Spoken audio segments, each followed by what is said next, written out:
The DolphinsTalk.com podcast network is sponsored by Caneswear. Caneswear is the place to go for officially licensed apparel for the Miami Dolphins, Miami Heat, the Hurricanes, Florida Panthers, and all of the professional and college teams in South Florida. Looking for the latest jersey, a birthday gift, or the newest hat to hit the market of your favorite South Florida team? Check out Caneswear for their overwhelming selection of sports apparel. Located at 2655 South University Drive, Davie, Florida, Caneswear has it all. Not in South Florida? No worries. Visit Caneswear.com to shop their inventory from the comfort of your home, and they'll ship it to you. International fans, too. Caneswear.com is the spot that Miami fans shop. That's Caneswear.com, Caneswear.com. You're listening to the DolphinsTalk.com podcast, the most listened to daily Miami Dolphins podcast on the internet. Miami's got the Dolphins, the greatest of all. Come on, Dolphins fans. Time to fins up. We're in the air, we're on the ground, we're always in control. And when you say Miami, you're talking Super Bowl. Cause we're the Miami Dolphins, Miami Dolphins, Miami Dolphins number one. Miami Dolphins, Miami Dolphins, Miami Dolphins number one.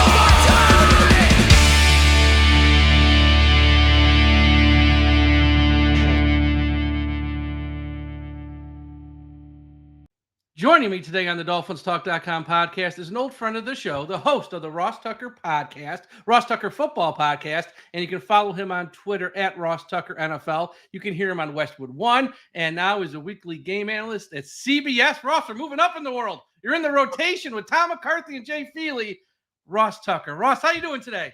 Oh, man, Mike, I'm doing great. Always good to talk about the Dolphins. It's unbelievable to me how many Dolphins fans there are all over the place. And I still think 75% of them are because of Marino. Absolutely, that's me. I mean, just look behind me. It's unbelievable. That guy was like a cultural icon.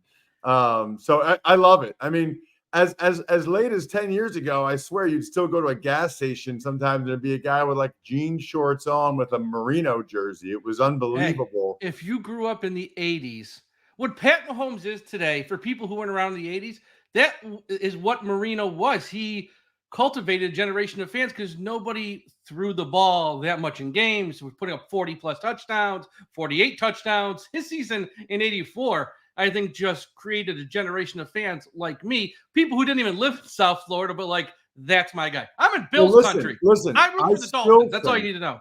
Yeah, I still think it's the best season a quarterback ever had. Not even close. When you compare it to his peers at the time. But not only that, Mike, I mean, he was cool. He was good looking. He was confident. I mean, I can't even imagine what it was like for him in the 80s in Miami at that time. I mean, but Dan Marino lived the dream, man. He really did. Yeah. I was listening for a few minutes this week to a radio show out of New York City. They're still talking about the Jets passing on him. 40 years later, they're still talking. I can't believe the Jets passed on him. They haven't gotten over it. It's like that's how much of an impact he had, and it has resonated and built up. Look, they were already a national team because of everything happened in the 70s, perfect season. So they had a big following, but the Marino thing was just like pour gasoline on it. They have a big following. We haven't had much success in recent years, but I think we're moving in the right directions, and that's what we're going to talk about today. But first, I know you're working with the folks at myfrontpagestory.com, which is one of the coolest things out there. Tell everyone about myfrontpagestory.com and what they can get there. It's actually for the people watching. I'm showing it right now. It's so cool. It's the coolest story. That is awesome. It's the coolest gift I've heard of. My buddy started the company. You actually talk to a writer for, 10 minutes while you're driving home from work. Tell them how great your wife is or your mom or your dad, whoever you want to get the story for. Or you can just fill out an email, like 4 or 5 questions, send in a couple pictures. They write this incredible story. It looks like it's on the cover of like the Miami Herald, framed pictures. It's amazing. So this time of year, it'd be for like birthdays or anniversaries. But what I tell people is just go to myfrontpagestory.com, check out, see what it looks like, throw your email address in like their form or whatever. That way you get an automatic 20% code. Plus, more importantly, Mike, they'll send you an email like a month before Valentine's Day or a month Reminders. before Mother's Day. We need reminders. Yes. Yes, you don't blow it. MyFrontPageStory.com, MyFrontPageStory.com. Awesome. Yeah, it's a fun little gift there that I think most people will like, and something you can hang on the wall and just always see. All right. The Dolphins and Tua, I got to get your take on this because you turn on TV, you hear half the pundits screaming, I can't believe they paid him this month. They paid him this much. Then you hear the other half of the pundits going, well, they had to pay him this much. It's a good signing. So there's opinions are all over the map. What did you think with Miami? They gave Tua $212 million, $167 guaranteed. What are your thoughts on the deal? And what are your thoughts on him as he now has 4 years in the league? So there's so much to this, Mike. There really is. The first thing I would say is that there's a belief that there are a lot of other people that could do what Tua does in that offense because it's such a cool offense under Mike McDaniel, because of the receivers they have, the running back speed they have. What I would submit to you is that if Mike McDaniel felt that way, he would not have gone to bat for Tua like this. They would not have paid him this much money. Mike McDaniel's a smart guy, even though he probably couldn't get into Princeton. He went to a decent school. It's called Yale. He knows that money could be used elsewhere, right? O-line, D-line, whatever. He realizes that Tua is the perfect operator for his offense. What's so funny, Mike, is a lot of the arguments against Tua are the same arguments against Brock Purdy. Yet Kyle Shanahan and San Francisco, pretty good team, and Mike McDaniel, Miami, they've realized we don't care what other people think. People think what these guys are doing isn't that hard. Well, tell that to Trey Lance. Tell that to other guys that have tried to run the offense and haven't been able to do it. These guys operated at a very high level. So I think for that team, for what they're trying to accomplish, I thought it was a smart contract because you kind of know you're getting top 10 level quarterback play, highly efficient quarterback play for as long as Tua is healthy. That's kind of the other component of it. I'm thrilled for him personally. I met him at the U.S. Army Bowl, when he was a senior in high school, and great young man, great family. I didn't think this was going to happen for him, Mike. After the Alabama hip injury, I thought, I don't know. And then the double concussion a couple years ago, that is the risk the Dolphins are taking on. I would love to know what the language of the contract is for them to have some protection and mitigate that risk, the injury risk, not the performance risk that comes from Tua. What I do think is fascinating, and I talked about this on my show, the Ross Tucker Football Podcast, I really wonder how much interest there would have been in Tua on the open market. In other words, he had a similar contract to Jordan Love. If both those guys were free agents, I feel like, 5 or 6 teams would be going after Jordan Love, paying him whatever he wanted, with the belief that he can operate at a high level in any system, big arm, big young man, all those things, right? I'm not so sure that there would be as much interest in Tua. There would be some, but between it only takes one, but there would have been some injuries, and the belief that he's a certain type of player and a certain type of offense. I think the thing that would help him is that there's a lot of teams now running Shanahan style offenses, right? And why wouldn't you? I mean, all the best offenses run it, so you might as well. Yeah, absolutely. So that's an interesting one because all the opinions on this are all over the map. And the great thing about football, we'll see in time with the play on the field. That will answer everything over the next few years. You mentioned Mike McDaniel. He's heading into year 3 as head coach with the Dolphins. First 2 seasons made the playoffs, which for us, it's been a while since that's even happened. So that's great. But the AFC East has sort of slipped through his hands 2 years in a row. Now, he's on his 3rd coordinator in 3 years on defense. And I think you and me are the only 2 people in America wondering if Miami did the right thing here. Because I know you're a big Vic Fangio guy. I'm a big Vic Fangio guy. I understand why they moved on. There was a conflict with the players, and I get it. But my old school roots to me, I just turned 47, is this guy knows how to coach. What are your thoughts on Mike McDaniel and everything that went on with Vic Fangio to Anthony Weaver? Because I know that, as I said, you and me might be the only two guys in America. Like, did Miami do the right thing here? Well, so first of all, it appears as if it was a mutual parting of the ways. Yes. Right? I believe Vic, because his family is in Pennsylvania and he's from Pennsylvania, I believe that's where Vic wanted to be. And his mother's a little bit older, yeah. Yeah, certainly seems that way. So that's part of it. And I know that Mike McDaniel said that was not the idea when this all unfolded. Ben, here's what I know, Mike, about coordinators, coaches. As soon as they're gone, fans will blame them for any issue they had. Any issue they had, right? Like anytime the defense, to which I always say, like, well, what about the games where the defense played really well? What about the production they got even when they were down both edge rushers? I mean, like, well, why are they blitzing? Well, I don't know. Maybe Bradley Chubb and Jaylen Phillips are both out. I mean, it's just, the proof will be in the pudding this year with Anthony Weaver. We'll see what Anthony Weaver and the Dolphins defense get done. I think I'll be curious to see how Vic Fangio works out in Philadelphia too. Mike, he like reminds me of my grandpa, or reminds me of like my high school coaches, where they loved me, but because they loved me, they weren't going to BS around. Like if I did something stupid, a late hit, I was getting pulled, even though I was maybe the best player, right? You know what I mean? Like I have a healthy appreciation for people that just tell it the way it is. He's from Scranton, Pennsylvania, man, Northeast PA. I mean, in my experience, most NFL players just want to know the truth. They don't like being BS'd. So I'm a little bit surprised that the Dolphins players had the reaction they did, but I'm old now. I'm 45, so maybe we're the same age pretty much. It's the same thing.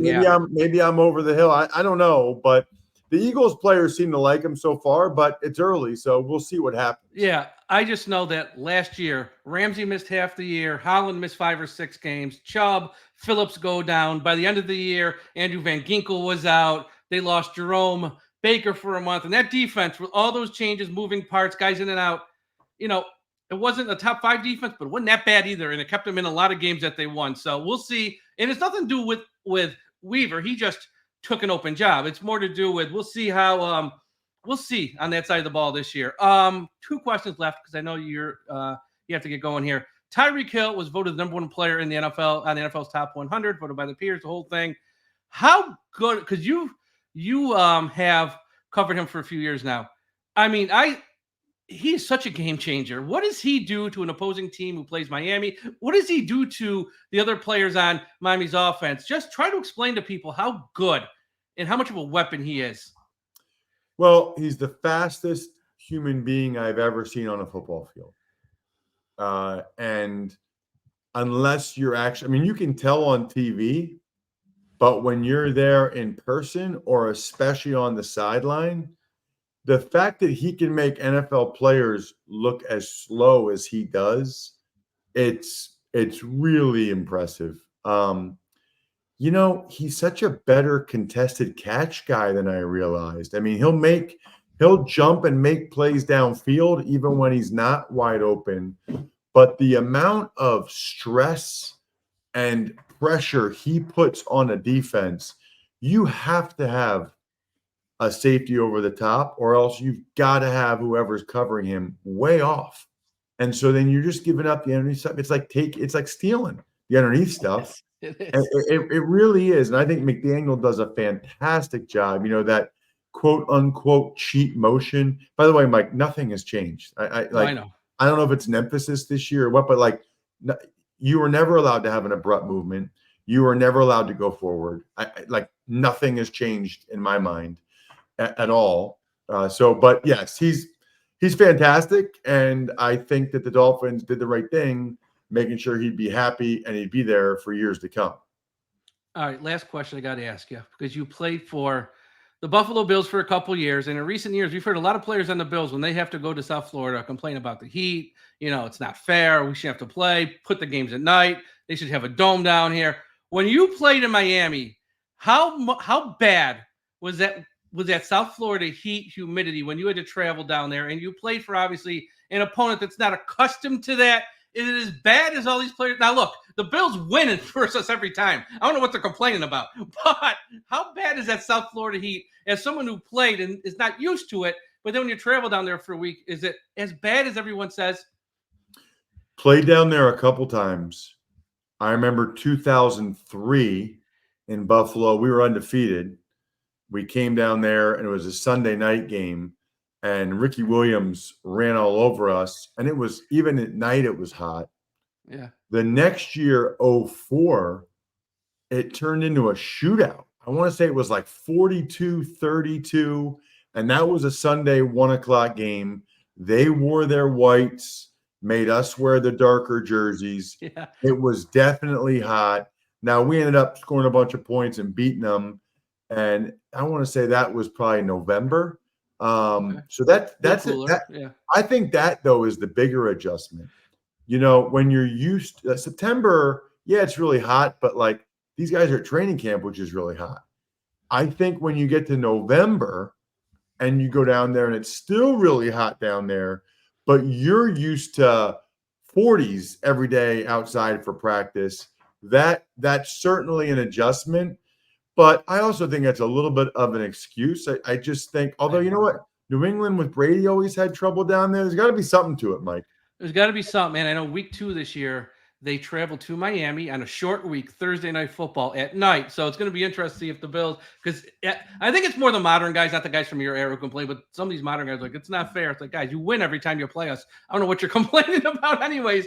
But Ross, thank you for a few moments every time. Again, myfrontpagestory.com. Check that out. Ross Tucker NFL on social media, and the Ross Tucker Football Podcast. And watch him this year on CBS Sports every Sunday. Ross, love having you on. I've been listening to you since your days on Sirius XM when I'd be driving to work 6-7 in the morning, and you were like one of the few live shows that were on. And I always appreciate when you come on for a few minutes. I love it. It's my pleasure, Mike. And I think I don't know how they want to release it or when they want to release it, but I think I'll be down there a couple times in September for some of those primetime games for Westwood One. So I will really be looking forward to that, and maybe we can talk again. Thank you so much for having me. Absolutely. Everyone have a great day, and we'll talk to you again after a while. We here at DolphinsTalk.com are launching a new Patreon service called Dolphins Talk Extra. To be clear, all of the free content you are used to receiving from us here at DolphinsTalk.com will remain free. This is new and extra content we will be creating for you, the listeners, moving forward. For just $3 a month, $3. you will have access to bonus podcasts, Bonus podcasts. bonus segments, Bonus segments. live watch-alongs, I'm not repeating that. and exclusive access to Dolphins Talk Extra Discord channel, our new Discord channel. Come join it, be a part of the Dolphins Talk community, along with other fantasy games and entry into different contests, all for just $3 a month. And if you want to give us a little bit more a month, if you're feeling a little bit more generous, $5 a month, you'll also get a monthly Dolphins Talk happy hour on Zoom with Mike, with Aaron, with me. Perhaps even some other members of the Dolphins Talk staff are going to join on those as well. We'll give you special shout outs on the main Dolphins Talk programming and more special perks to come. This is a brand new community. We're making it right now. We want you to be a big part of it so that you can tell us what you want. And as we hear from you, more things may be coming down the pike. And if you really want to give us even more, you really want to support Dolphins Talk, the best way to do it, $10 a month. We don't have any extra perks for you, but hey, maybe we will down the line. Who knows? Maybe I might come over your house and give you a big hug. I don't know. But we appreciate you supporting Dolphins Talk and all that we've done over the years as this podcast network has grown and grown and grown, and now an opportunity to give you some extra stuff. And again, to reiterate what Mike said earlier, Mike, is the free stuff going away?